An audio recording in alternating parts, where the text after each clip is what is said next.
Hi everyone and welcome sa RLCC Daily Devotions. I'm Pastor Erbet and today ay magkakasama na naman po tayo to learn about God's Word for us. Our devotion for today is based on Romans 8:5-6. Those who live according to the flesh have their mind set on what the flesh desires. But those who live in accordance with the Spirit have their mind set on what the Spirit desires. The mind governed by the flesh is death, but the mind governed by the Spirit is life and peace. Ang title ng ating devotion for today is The Power of a New Mindset. Join with me in prayer. Heavenly Father, we thank you once again for the life you've given us. And thank you for another opportunity to learn from you, learn from your word. We know that you have a word for us today, a word that can impact our lives. So speak to us today and make your word come alive in us. In Jesus' name, Amen. Ano ang usually unang gumagana sa'yo pag-gising mo sa umaga? Faith or pressure? Is it peace or anxiety? Purpose o survival mode? Trust or control? Most days, hindi naman natin sinasadya pero parang automatic tayong nakaset sa hunting life on our own. We think about deadlines, expectations, finances, relationships, kung paano mag-ahabol, paano mag-please, paano mag-stay afloat. And without realizing it, the direction of our thoughts starts shaping the direction of our life. This is exactly what Paul is talking about in Romans 8. He reminds us that the Spirit-powered life doesn't start with trying harder. It starts with where our mind is set. Kung ano ang hinahabol ng puso natin at kung sino ang pinapakinggan natin araw-araw. Hindi about, pagiging religious. It's about orientation.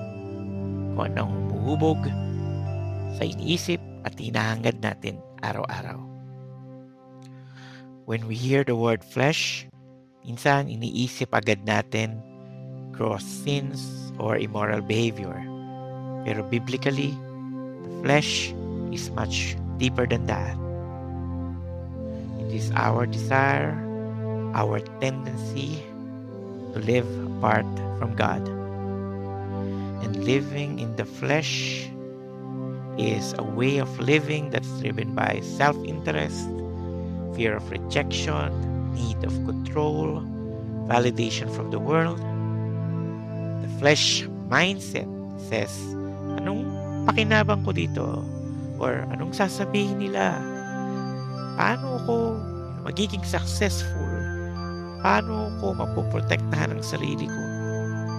And here's the thing, kahit successful ka sa mata ng mundo, the flesh still leaves you feeling stuck and directionless. Bakit? Because the flesh was never designed to lead us to life, only survival. When the Holy Spirit comes to dwell in us, He doesn't arrive with a checklist. Hindi siya parang boss na sasabihin, ganito na dapat ha, ayusin mo yan, iwasan mo to. Instead, He reshapes how we think and what we desire. The Spirit gives us a new mindset, one that starts asking different questions. Lord, nasaan ka kumikilos?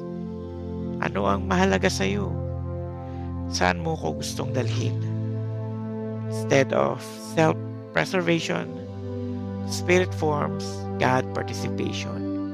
Instead of fear, He grows trust. Instead of approval seeking, He plants assurance. This is why Romans says, the mind governed by the Spirit produces life and peace. Not stress, not burnout, not constant pressure.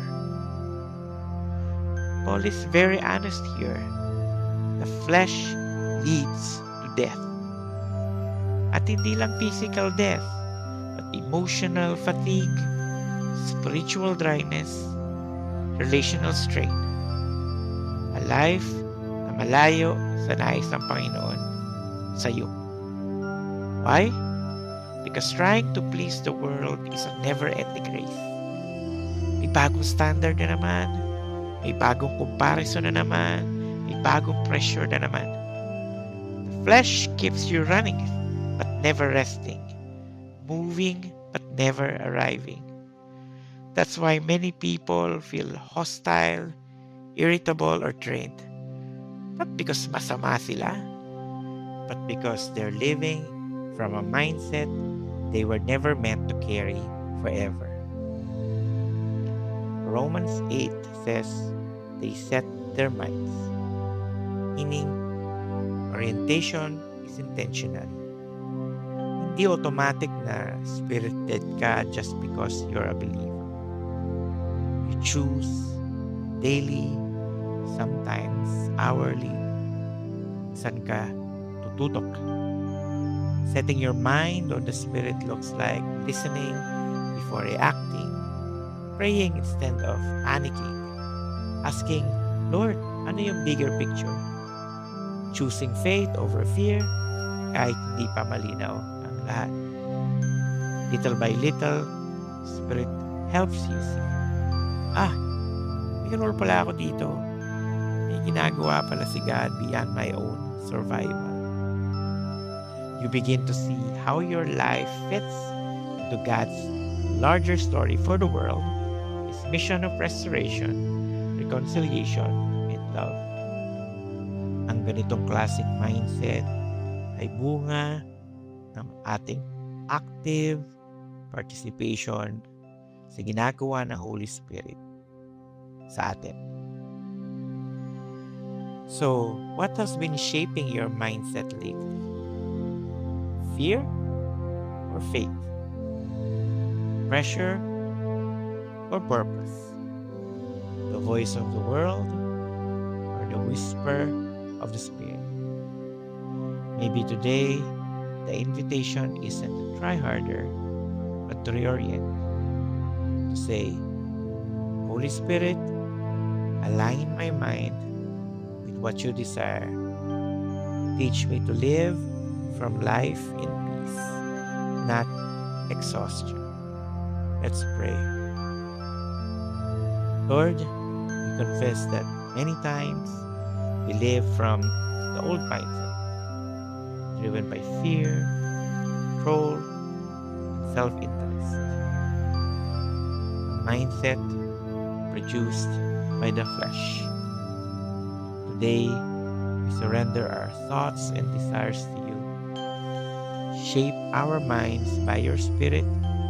Teach us to walk in life and peace. Help us see our place in your bigger story. In Jesus' name, Amen.